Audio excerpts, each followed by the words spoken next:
Great. So once again, I'm Sally Deck with Youth Development Oregon, and this is the Future Ready Data Reporting Info Session. We'll be able to talk a little bit about the data reporting that is required for Future Ready, and our partners at HEC will walk through the report that we'll ask all of you to do. We ask you to keep your audio muted, and the presentation is being recorded and will be posted online. You do not need to have your camera on. When we record it, we'll have an opportunity to add some time notes, and the intention is that we will post this on our website, and you'll be able to use this as kind of a resource when you go to do your data reporting, that you'll be able to check back and connect with the information that we share here. So next slide. Our agenda is that we'll go through the why of participant data collection, talking a little bit about the actual data that is collected and how it will be used, and then we'll have time for question and answer at the end. Next slide.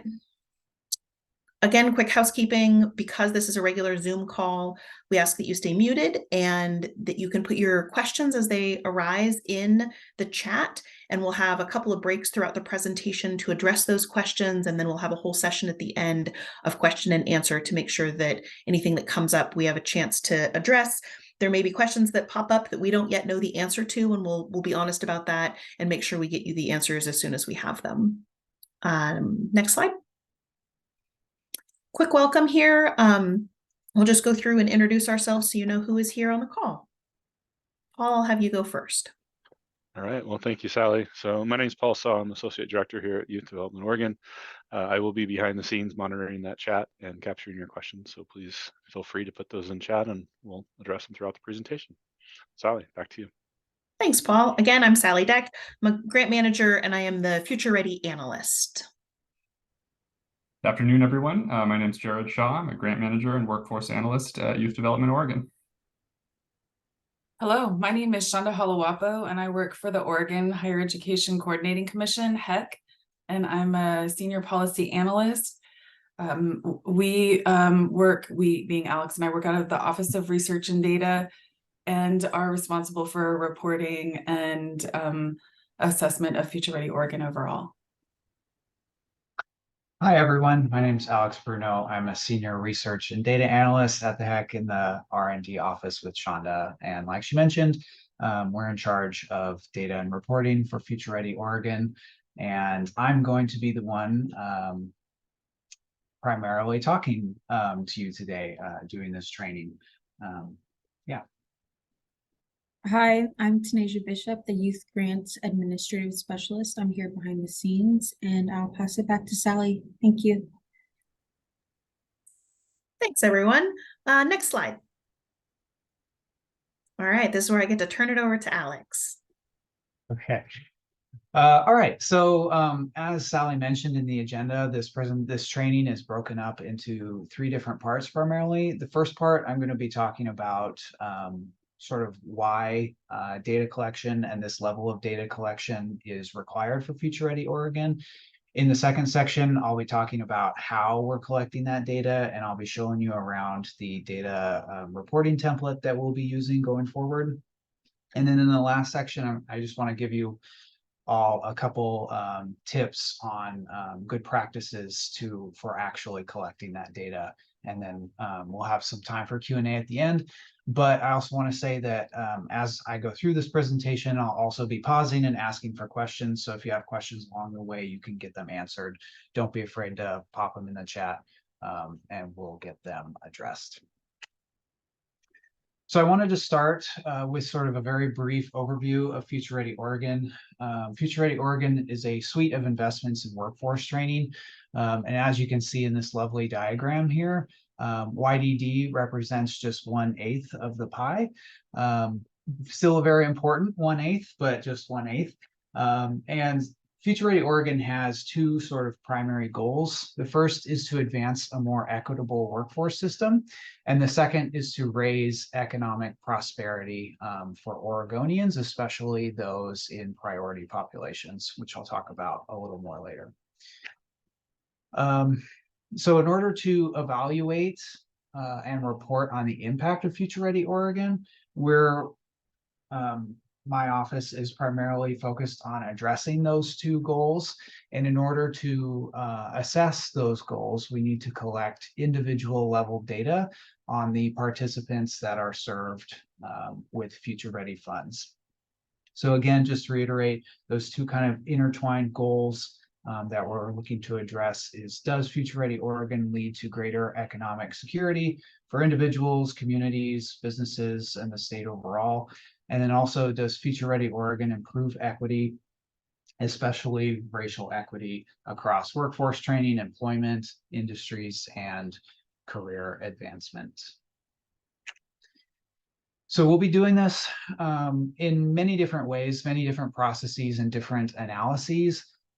These range from engaging community-based organizations, of which many of you are likely a part of, to the identification of equitable and effective training programs for different priority populations, and then analyzing these and assessing various outcomes like changes in employment, earnings, retirement, health benefits, all across different priority populations. So this is the why behind why we need to collect individual level data. I've mentioned priority populations a couple times, and just to give everyone some clarity, the priority populations identified in the Future Ready legislation are listed here on the screen. These are communities of color, women, low-income communities, rural and frontier communities, veterans, persons with disabilities, incarcerated individuals, members of Oregon's 9 federally recognized tribes, members who might identify as being a member of the LGBTQIA plus community, and also those who are disproportionately experience discrimination in employment on the basis of their age. These are sort of all of the ones identified. I fully recognize that most of the participants that you all will be working with may not necessarily be from some of these populations. For example, individuals who are incarcerated or were formerly incarcerated, or veterans. But I just wanted to give you an overview of all of them. Okay, so now we're going to I'll pause here for questions if anyone has them before we move on to actually looking at the data reporting templates. Sounds good, Alex. Currently, we do not have any questions in chat. So if there's someone that wants to raise their hand, we are monitoring that as well. If not, I would say we can keep moving forward. Awesome. I'll give anyone just a quick second if they wanted to do that. I think we're good to go. Cool. All right.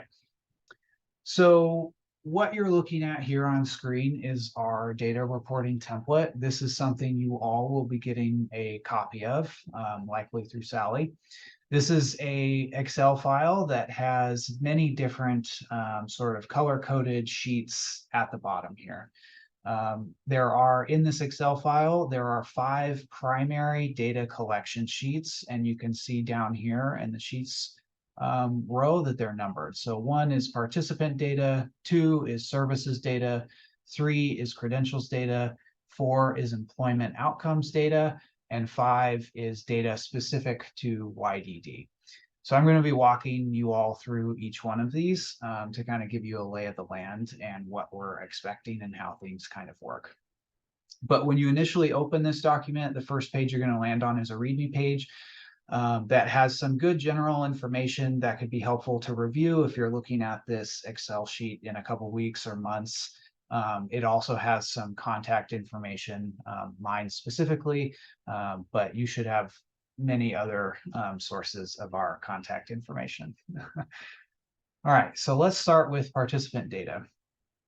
All of the sheets where you will actually be reporting data look relatively similar to this sort of structure here.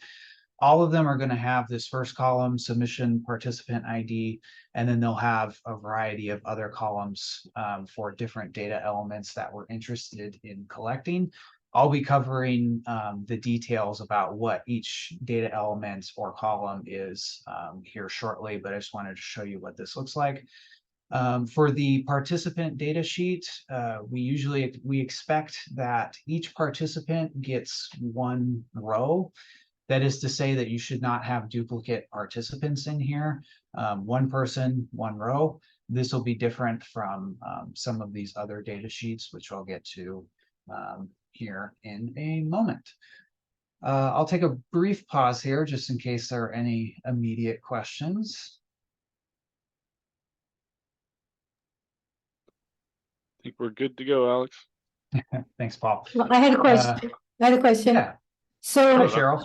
we're going to assign an ID number to each participant Yes. but not use their name. Oh, because the name's later. But okay, so we can just assign a number we want. Okay. Yes. Okay. Yeah, and I'll talk about that in a little bit more detail Okay, here thank you. on the next sheet. But yes, you're right. I also just want to point out that it is these sheets, the participant data, services data, credentials, employment outcomes, and the YDD specific data sheets that will ultimately be submitted to the HEC via our secure partner portal. That is a process that I will cover in a different training, but I just want to point out that these 5 sheets specifically are what will actually be submitted to us. Okay, so now I want to show you what is called the participant data spec. For each data sheet that we have in here, there is a corresponding data spec sheet. The data spec sheet's purpose is to explain in detail exactly what each column means, the type of data we're collecting, the format we would like it in, any sort of validation it might go through, as well as giving you some extra information about like why we might be collecting that specific piece of data from participants. Make this a little bit bigger. So this sheet looks and works a little bit differently than the participant data sheet that we were just on. If you notice, the column headers are a bit different. And so what we're looking at here is this first one specifies which column of the participant data that this row is referring to. So for this first one, this is column A in the participant data, which is the submission participant ID. And so for this whole row is information about that column from the participant or from the participant data file. So a couple things here. That's how you can find any particular column from the data sheet you're referencing. Here's the name of it. This column indicates whether that data element is required. This is sort of related to our partner portal and when you actually submit the data to us. But if there is a yes here, then there must be a value in that column in the participant data in order for you to successfully submit it to us. If there is no value or the value is formatted incorrectly, you will not be able to submit it to us. So you'll notice quickly that at least what I'm showing you here, most of these columns are required, but not all of them. For example, Social Security is not required. Any sort of suffix a participant might have in their name isn't. Phone number is not required. But there are a fair number of these columns that are required. And so we'll kind of go through some of these. This next column, data type, just indicates what type of data is supposed to go into that column when you're entering it. This is pretty straightforward. For example, legal first name is just like letters. I guess it could, yeah. The size indicates how many characters are allowed to be in that particular field. So for example, your submission participant IDs have to be at least 1 digit, but they cannot be any larger than 19 digits. If there is something in format, this is just to help sort of indicate to you what the data should look like. So for example, for Social Security number, we just want the 9 digits. Don't use dashes or anything else you might want to put in there. If there's no format, then we're not looking for anything specifically, but this should be relatively clear. Things like date of birth. Some of these other columns, for example, demographics about their race, ethnicity, we're looking for 3 very specific values, a Y, an N, or a U, which I'll talk about in just a minute. Validation. This refers to the process our submission portal does whenever you try to submit data to us. Essentially, this validation column here tells you what our portal is going to be looking for in the data sheet for each column. So let's take gender, for example. It says matches format spec.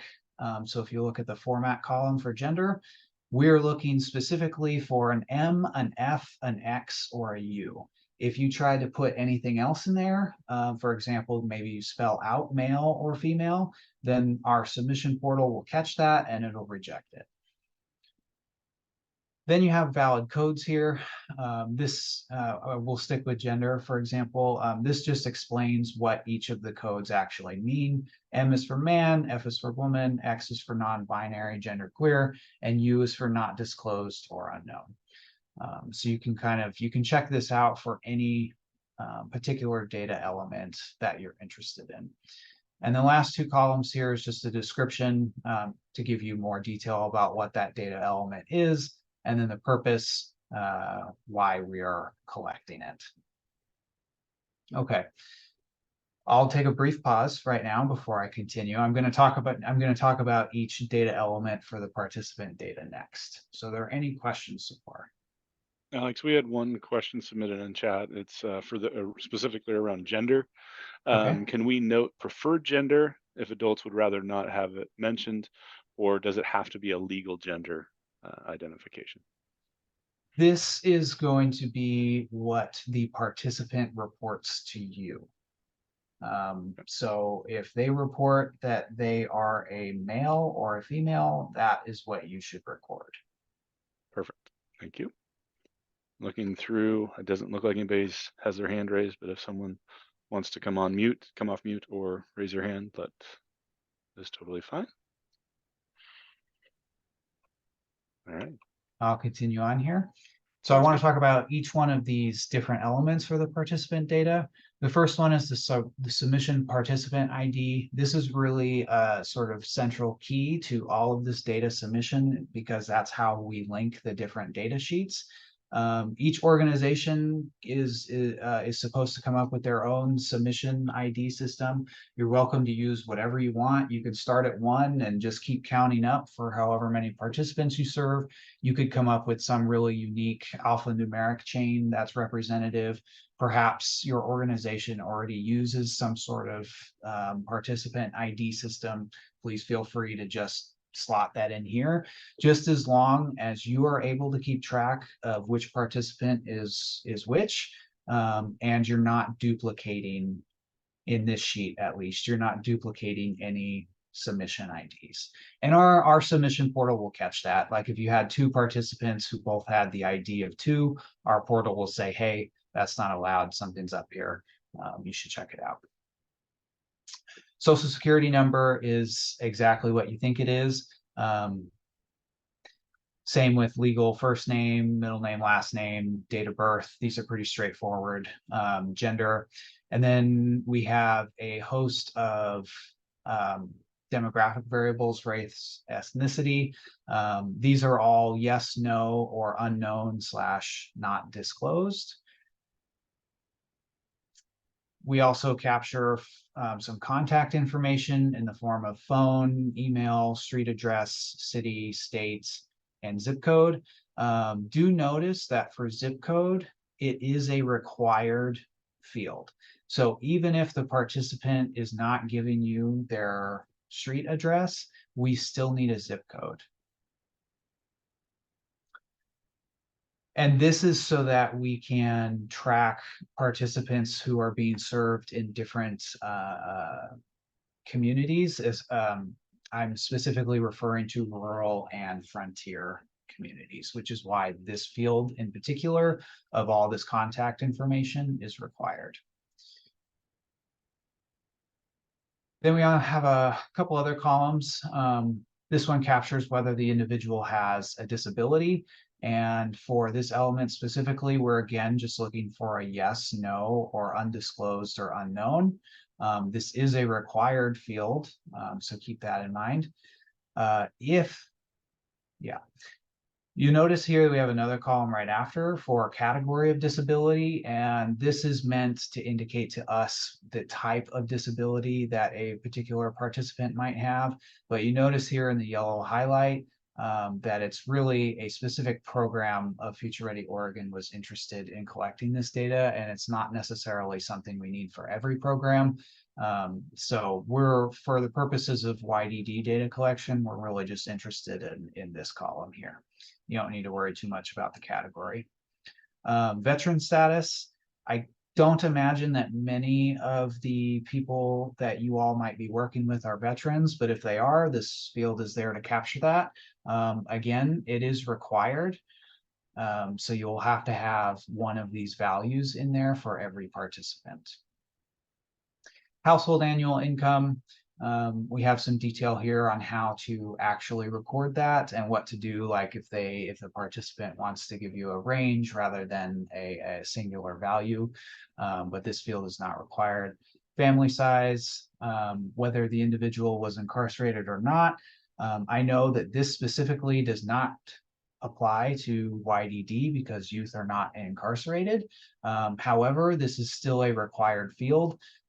So for most of you, this is going to end up being a no or unknown, not disclosed. A couple more columns here. Next is tribal membership, whether the individual belongs to one of Oregon's 9 federally recognized tribes. This is required. Again, yes, no, or unknown. If they indicate that they do belong to a tribe, you'll have to input a tribal code, and we have, make this a little bit bigger. We have right here in this column, in the valid codes column, we have the different codes that can be used for the different tribes. So if they say they're in a tribe and they tell you which tribe they're in, you'll have to figure out which code belongs to that tribe, and you'll be inputting that into this column. Next one is whether they belong to the LGBTQIA+ community. Then we have whether they were employed at entry of participation. This one is not required, and neither is this last one, educational attainment, which is just telling us what sort of education they have already obtained. So that covers all of the data that we're interested in collecting for each participant.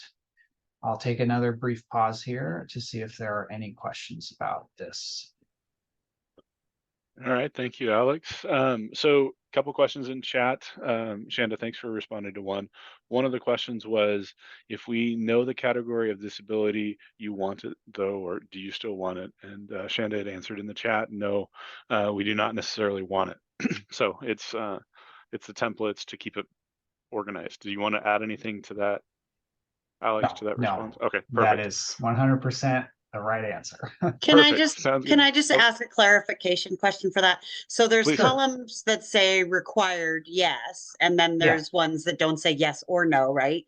And then Correct. it sounds like this one, 23, sorry, I'm on a laptop, but I can't exactly read what's in the yellow, but there's ones like 23 that you don't want. I realize it's a template across all grants, but is that what that yellow, does that say clearly that you don't want it even if we have it versus required or not? Does that make sense? Yeah, the yellow highlight here is to catch your attention, to indicate that you really don't need to provide this data. Yeah, okay, this is, and I'll tell you, this is the only place in this entire spreadsheet where that occurs. Okay, great. Thanks. I just wanted to make sure that's what it says in that cell there. Thank you. Yeah, absolutely. Sure.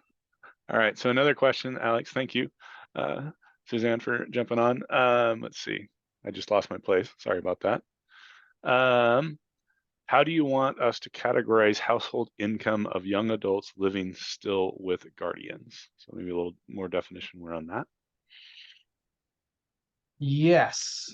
So if the participant is able to give a number for their household income, that would include what their guardians are making.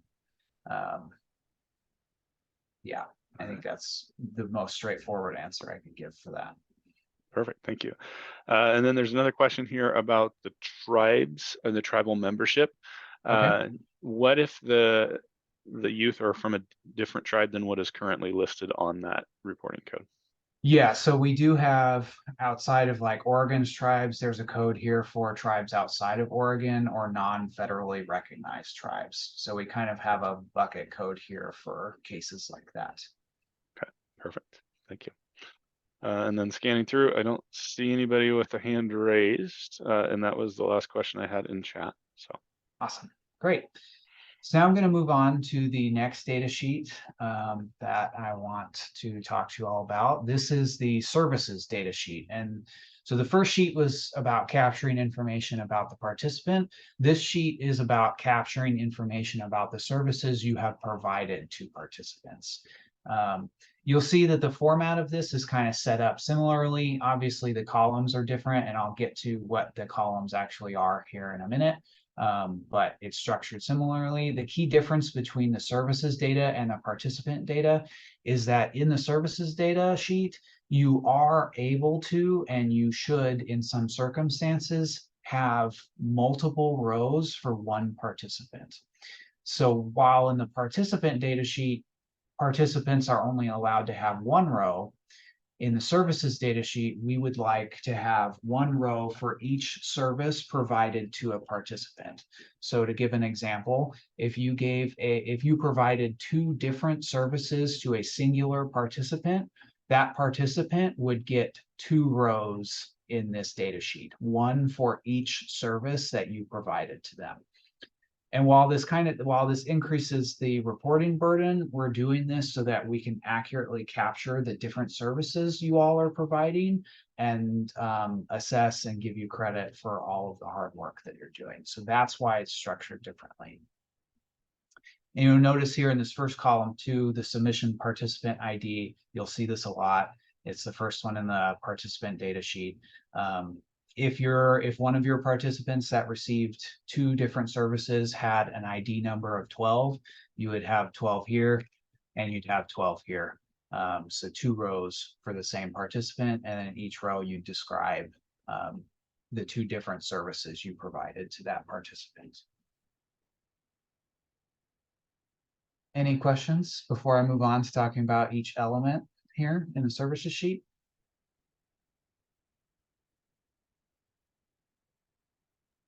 Okay. sorry about that. Yeah, I'm making you work, Paul. Yeah, you are. No, sorry, I was getting back to another question. No, actually, we are good to go. Appreciate Shanda put some clarification around there regarding the incarcerated question within that. So definitely with youth, a lot of times that wording is more justice involved youth on that. So appreciate that clarification. Cool. Thank you. Thank you, Shanda. All right. So this is the services data spec. Hopefully this looks a little bit familiar to you. It's structured identically to the participant data spec and the other data specs that we'll get to, where you have the column, which Excel column that a particular row is referring to, the name of it, whether it's required, validation, description of it, etc. None of the columns in this sheet are different. The only thing that's different is they're referring to the services data rather than the participant data. So we have the same participant ID here. This is obviously required. And I'll tell you that in our submission portal, it will check to make sure that every participant ID that you submit in the services data exists in your participant data. If it doesn't, our portal will tell you there's a problem that needs to be fixed before you can submit the data to us. And this is just to be sure that you're only giving us services data on participants that you have also given us information on. So these next 2 columns here, funding organization ID and service provider organization ID, are a little bit special, in that we're looking for a 5-character numeric ID for the organizations. And the HEC is responsible for providing these, but I'll show you, as you can read right here, that these IDs are actually on a tab at the end of the document. So if you were to scroll all the way towards the end, you'll notice a couple sheets here that are not color-coded. These contain additional information that you might need depending on your organization and the services you provide. For example, these contain the organization IDs, which will also slot into the service provider IDs. So if we go to this sheet, you'll see a very long list of different organizations and their corresponding organization ID. If your organization is not on this list, all you need to do is contact me and I will get the code generated and added to this list for you to use. This list might be a little bit outdated right now as we're getting into new rounds of grants for Future Ready Oregon. But this is where you will get those IDs. So if we go back to the data spec, those are the 5-digit IDs. The funding organization ID is going to be you, the grantee, essentially. But if you happen to have sub-grantees that are actually providing services, then you might have a different ID in the service provider organization column. If you are the grantee and you are also providing the service, then these two values are going to be the same. Then we have the grant agreement number. So similar to the organization IDs, there is a sheet at the end of this document which has all grant agreements and their grant agreement numbers to use. So this one has it across all Future Ready programs, which is why you might see Workforce Ready, Career Pathways, etc. But we also have a section here for Future Ready Youth.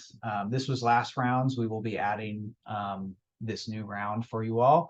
But you can see here in this column, these are the actual grant agreement IDs that we would want to be input into the services data sheet. All right, let's head back here. Yeah, Paul, I see you pop up. Yeah, so we have a couple questions kind of moving through on chat. Appreciate Shanda as well answering them, but I'll just put them so they're into the space. So a question about, do we list each instance of a service for a customer or just one entry per type of service per participant? Shanda had put in the chat, on the services template, each row should reflect one service per submission participant ID. If a person with submission participant ID of 0023 received 3 services, there should be 3 rows in the service data file. Did you want to add anything to that, Alec? Yeah, no, that's great. And sorry, my dog also has some things to say about that. Yeah, so this also might depend on your organization. Some organizations may be providing like a one-off service for participants where they come in and it's like a 1-hour training or something like that, and then they're done. And if a participant got that 3 times, you would list that 3 different times. Whereas other organizations may provide a training that lasts several months, right? Where the participant comes in 3 times a week. But the service itself takes months. And in that case, you would only have 1 service listed for that participant. Perfect, thank you. The other question that was in chat, re-engagement. So that's one of our other grants with YDO. Paul, sorry, go ahead. Sorry, I just want to say something before we moved on, because they could also be different services. I just want to make sure. So like you all are receiving essential skills training, or if the participants are receiving essential skills training and job placement services, then they would also be 2 times, like once for the job training, or I'm sorry, the essential employment services. That would be 1 row, and then the job placement would be another row, and then you'd find the right service ID. Sorry, I just wanted to make sure. Oh, perfect, thank you. Yeah, thanks, Shanda. All right. So then another question that was in the chat, and I see that we have a hand raised as well, so we'll get to that in just a moment. The re-engagement, which is another YDO grant, has an option for entering data on each youth in a separate file rather than on the large spreadsheet. Does Future Ready have that option? So I'm assuming, and whoever answered that question, please feel free to unmute, but I'm assuming that we have for the re-engagement, because we use a different reporting platform, there's a form that can be created. So are there any, I'm assuming that that's what that question may be alluding Yeah, to. there was, they showed us there's a form you could use for each youth, and then it automatically gets transferred into the spreadsheet. So if you're more comfortable entering the data per youth, and then it gets, instead of you going across the spreadsheet in each column. I see what you're saying. That's Yeah, not, we did. set it up somehow that way, so we can just open a file for the youth and it automatically gets sent to the spreadsheet. Yeah, we do not have it set up that way. As you've probably noticed, this is really just set up for you to be going row wise per participants or per service. Yeah, something to consider, because it's gonna make it so much easier to enter data.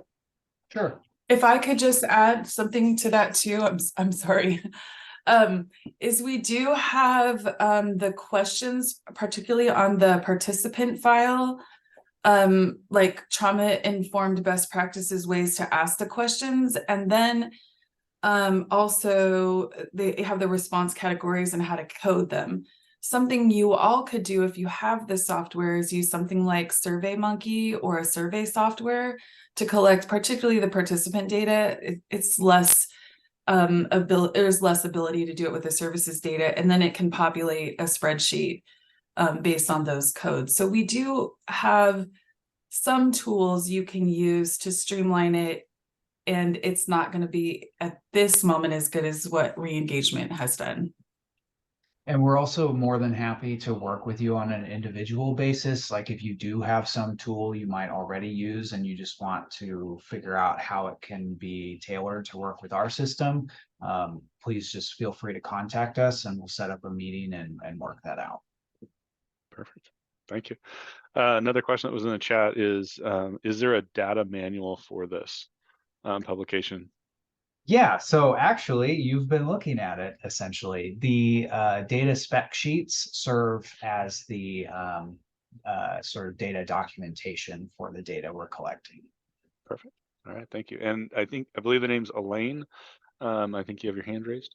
Yeah, so I had asked about making noting each service. So in our case, I mean, I don't know how you're categorizing services, so I'm not looking at, I don't know if that's a drop-down menu. But from what I understand, I mean, we might do, 50 services per customer and possibly in one meeting do several services. So say we had one meeting, but did several services, we'd list those, and then we'd list every time we did anything with them. Am I understanding that right? Yeah, so this is a very good question, and one that varies widely by organization and the different services they provide. And ultimately, we can help you think through it, but we leave it up to the organizations to define the different services that they're providing. Within reason. That's not to say that if a participant came to your organization and you held the door open for them while they walked in, that would count as a service. But providing some type of essential employability skills training would count as one service. Does that make sense and kind of help? Yes, so there's not a drop-down menu of services. We create the language. Yeah, and I'll get into that detail a little bit more here in just a second. Okay, thank you. And I'll add a little bit to that. This is Sally. Elaine, I know a little bit more about the services that you provide, and what we're looking at is at a slightly higher level. And so many of the services that I know your organization provides to youth could be categorized either as essential employability skills training, and that would be the soft skills that we know that you provide to your youth.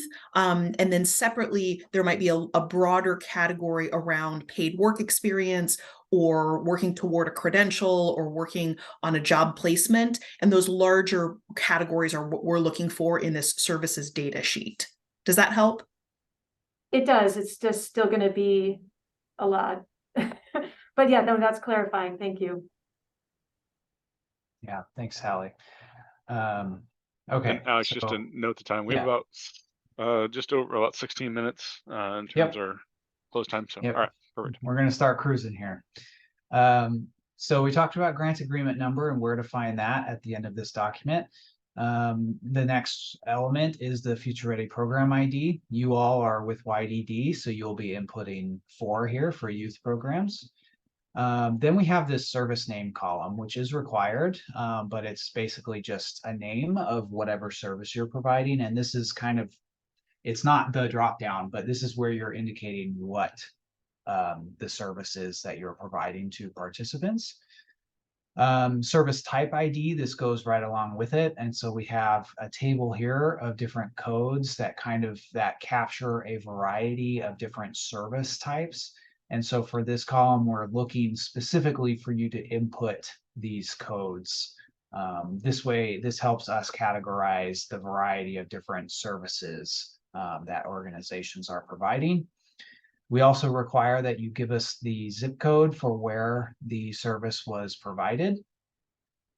And then we have some extra information here, such as who the training provider was, whether the service results in a credential, and this is just a simple yes or no. Whether the service comes with some sort of like position title, if they're doing paid work experiences, for example. Wraparound service amount, if this applies, this is if a wraparound service provides a monetary allocation or some sort of stipend to the participant, and we're looking for the lump sum amount to be recorded here. Wage is similar, except we're looking for an hourly wage here, not a lump sum. We want to know whether the participant has completed the program or service that you're providing. This is required, but notice here that we have 4 different things you can input. Yes, the participant has completed. No, they haven't. D, this doesn't apply to a particular service. Or U, unknown / the service is still in progress. So, yeah. Then we also ask for the start date of the service. This is important when it comes to uploading data to our portal, because we only want to be collecting services data for services that occur during a specific quarter, not services that may have occurred way in the past or services you plan on doing in the future.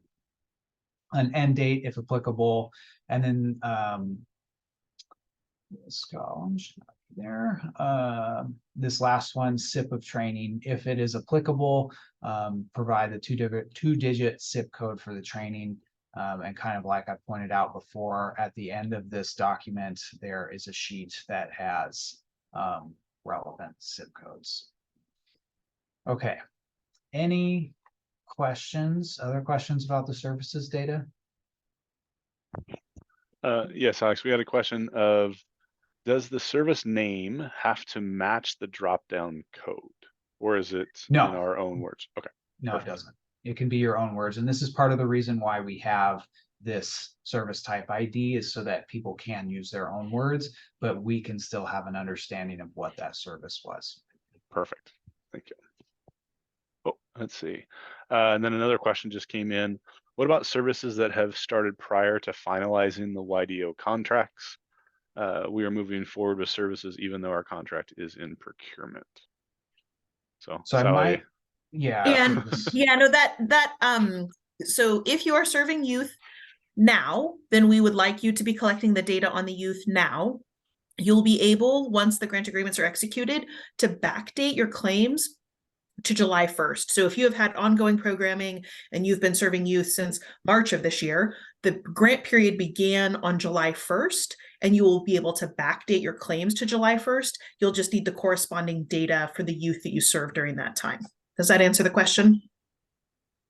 I believe so. The other piece that I might add to that, Sally, is if they are not starting work, then they would start clarifying if they are not starting work because they do not have an executed grant agreement, their data reporting would start at the executed grant agreement, correct? Exactly. Right, yes. Perfect. And Suzanne, to answer your question, we will be able to share this file with everyone as soon as we wrap up today. Great, thank you. All right, moving right along. I'm going to go through these next 2 sheets very quickly, and I'm going to do that mostly because they are not applicable for every organization. We will require every time you submit data to us that you submit the participant data and the services data sheet, but the credentials and employment outcome data sheets may not apply to you, and therefore they're not required for every organization to submit. So I'm going to go through these a little bit quicker, but they look similar to the data sheets we've been looking at. And they also have data spec sheets.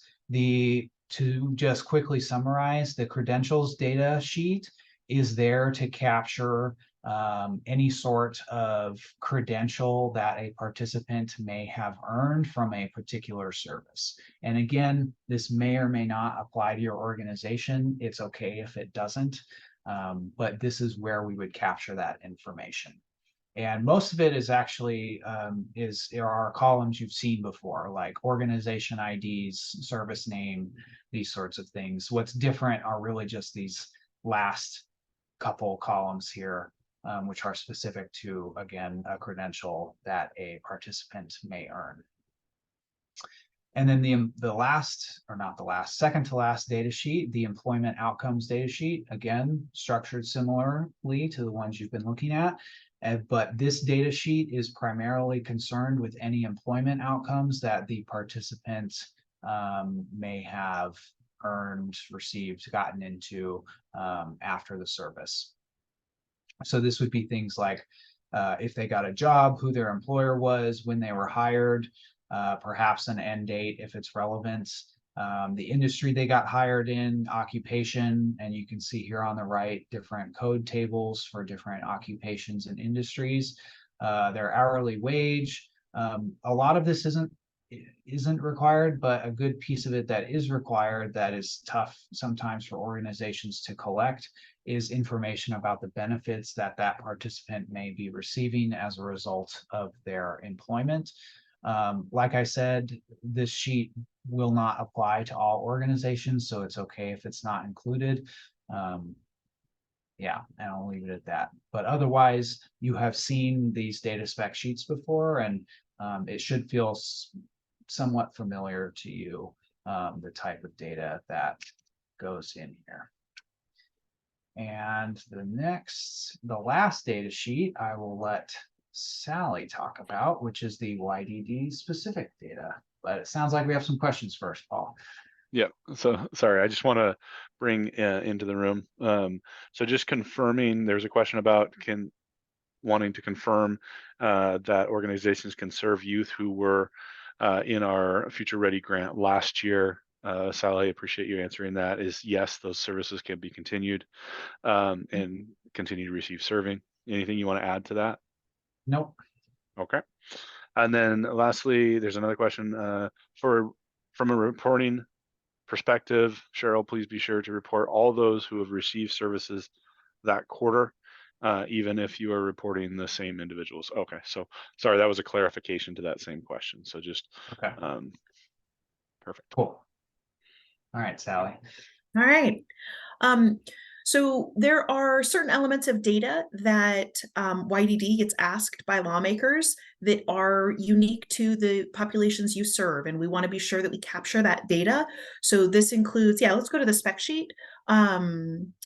This includes, I'm also on a laptop, and that font is also tiny. There you go.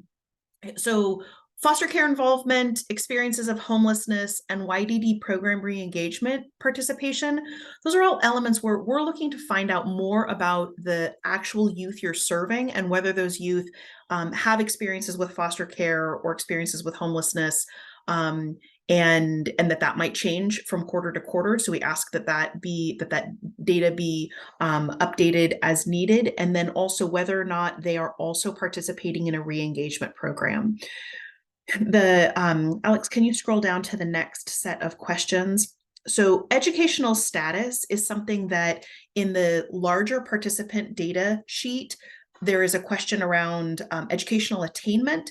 And for us, it's important to delve a little bit more deeply into the specifics of what grade they are in, and that allows us to show educational progress.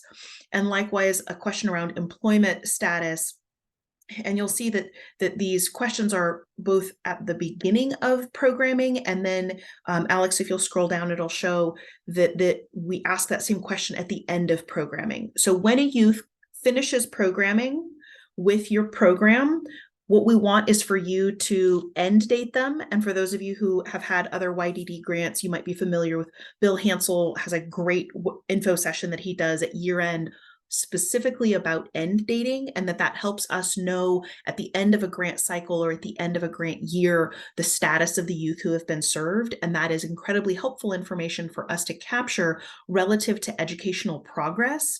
And that allows you to tell us, gosh, because we were able to get this youth XYZ services, they were able to continue on in their education and either progress in a grade or complete their high school diploma or GED, and that's valuable data. So we are excited to be able to have a YDD specific data sheet to be able to collect those data elements because they are specific to the populations you serve. And I think that's all I have, but happy to field questions about that. Looks like a couple have come in. And Sally, just to clarify, the data points and the data entry mirror this data reporting system and not what you would, if a grantee also has it in CI. So there's going to be a little separation in how they report. Is that correct? Correct. So if a grantee has a Future Ready grant and another YDO grant, there will be different types of data reporting.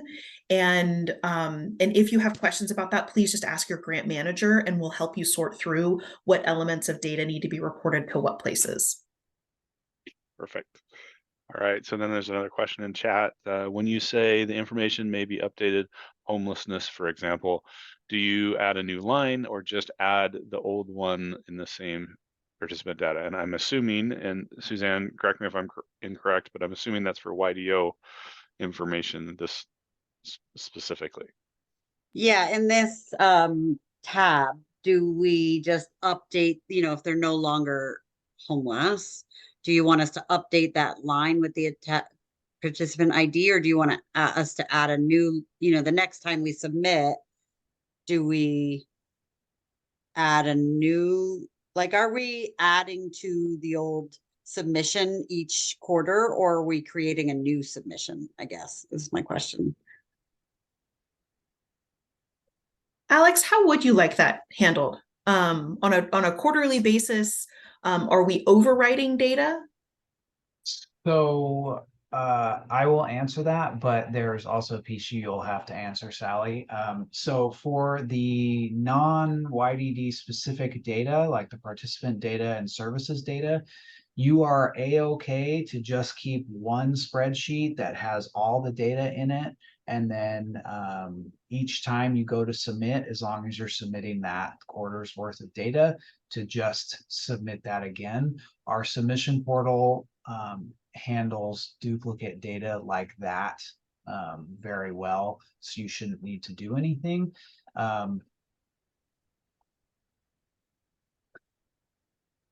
If participant data does get updated, that's okay. You can just update it in the Excel file and then re-upload it. And I say that knowing that the YDD specific data will be a bit differently, will function a little bit differently, Sally. So I guess this is a question for you and how you would like it. I just want to clarify, sorry, Alex, that every time you submit for the quarter, we only want those participants who had been actively served during that quarter. So if you get an update on participant information and they weren't served that quarter, you can put them in for participant, but they shouldn't have a services file to also submit. Yeah. Thank you, Shonda. Yeah, and so as far as the YDD specific data, that is data that is going to reflect to some extent the participant data, and so that would just be updated as needed. And then the educational status would also be updated as needed. So that's something that, so imagine you've got, let's say, 15 youth that are listed on there. your first data report would be due in October, and it would reflect July through September data. They likely would not have made educational progress in that window. You would just have their start point. And then the following quarter, if it had changed, you would have an update. So if in the second quarter, they, let's say, completed their GED, you would be able to then go in and write over the data, and it would show then that so you'd have a snapshot for each quarter, and that we will then compare the snapshots to be able to see the progress that you're recording. So we want each quarter for your data to show where your youth are in that quarter and the services they received in that quarter. Okay, so I think I understand. So if participant 2 is homeless in my first quarter, and then by the time I send in my second quarter, they're no longer homeless, I take that same line item and put no under the homeless section, correct? Correct. Okay, thanks. Perfect. All right. And then there's also a question about participant IDs. So if we have participant IDs from the last round of grants, does it matter if we keep them the same ID going into this biennium? If you are referring to reusing participant ID, oh, wait, I think I understand the question now. Yes, if you are reporting on participants before this grant, and you have the same participants that you're serving, it would be more than appropriate for you to continue using the same IDs for them. Perfect. And just to follow up to that, just for clarification, if they don't have those IDs readily available, can they generate new ones for those participants? Yes, they can generate new ones for those participants. Perfect. Sounds good. All right. Although it would be most ideal if they could stick with the same participant ID. Exactly. Perfect. All right. Scrolling through, I don't see any hands raised, but that doesn't say that I'm looking at my computer correctly. So if you have your hand raised or have a question, please feel free to unmute and sign on. And I don't see any additional questions in the chat. So I recognize, Paul, that we're 2 minutes over already. Should we wrap up? I have just a couple more slides that I could try to power through. How would you like to proceed? I think if it's all right, I think we go ahead and continue on so that we can wrap up the video. This video will be posted online in about a week for it. So if people do need to sign off, we understand. And then they can come back and revisit or check in with your grant manager. Awesome. Okay, let's get back to the PowerPoint. Okay, so now that we've covered details on the data to be collected, I wanted to give you all just a couple tips, good practices for collecting these data, specifically about using trauma-informed data collection practices to enable the collection of accurate data while also maintaining the trust and engagement with participants so that they're able to participate in your program and also benefit from the services that you provide. I do just want to note that this is a very brief overview of trauma-informed data collection. It's really just a couple tips from it. And HEC R&D will be hosting a more in-depth training on this topic in particular in the future for those of you who are interested. So all of the future-ready priority populations were identified as having a variety of barriers to entering the workforce. And a lot of trauma that could be in the form of these barriers comes from different human experiences, one-time incidents, chronic situations, discrimination, maltreatment. And we can't tell just by looking at someone whether or not they've experienced trauma or know how it might affect them. With this in mind, programs generally benefit from taking a universal approach to serving others. And in this case, we're looking at using trauma-informed data collection as a way to sort of ease this burden on participants. So some examples of Trauma related to data elements that we're asking you all to collect on participants would be something like gender identity, where people may fear that an honest answer to this question would result in an organization perhaps treating them differently, or they might worry about discrimination, receiving different services, or even substandard services. Same goes for sexual orientation. As a person's sexual orientation may be upsetting to those whose life experiences related to sexual orientation have been misunderstood or filled with conflict and discrimination. Veterans, this may be less applicable to you all, but people in the military may be hesitant or vague in response to questions about their service for similar reasons. And then similarly with incarcerated or formerly incarcerated individual.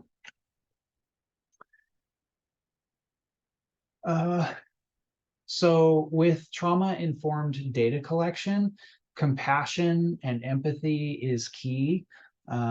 Be sure to listen and respond to questions and concerns of participants.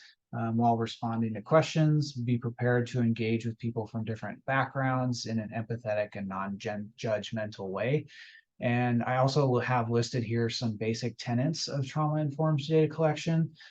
Like I mentioned, leading with compassion and empathy. Transparency is really crucial. It can help participants a lot if you're clear about why we are collecting this data. This is why I talked about specifically why we're collecting this data in the beginning of this presentation. And you always want to try and keep the control with the participant. They can choose whether to respond to a question or not. And I just want to take a moment here to clarify. This bullet point is not to say that you should be deciding for your participants what questions you're going to ask them. You should be trying to collect every data element that we're asking for. This includes the ones that are not required in the data spec sheet. But what this bullet point is saying is that you ask the question to the participant, but it's up to them whether or not they want to respond. It is not up to you to decide that they should or should not respond. And then the last bullet point here is to consider environmental, political, and interviewer factors that may remind participants of their trauma. It's always good to use common sense when you're doing this. Everyone has some form of bias, both unconscious and unconscious, and being mindful of those biases will really help you to communicate with each participant equitably and in a supportive manner that benefits them the most. I also have here on the slide some additional resources if you're interested. And that is the end. Are there any other questions anyone has about any subject we covered today? I don't see any questions in the chat. I do see that one of our participants did post another resource link in the chat as well. So excellent, thank you.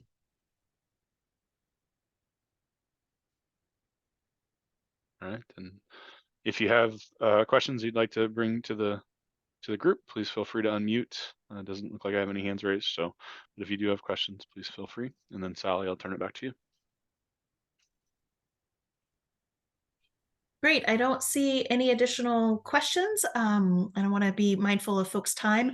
Again, we can actually let's go ahead and stop the recording. Tanisha can be the one to stop the recording.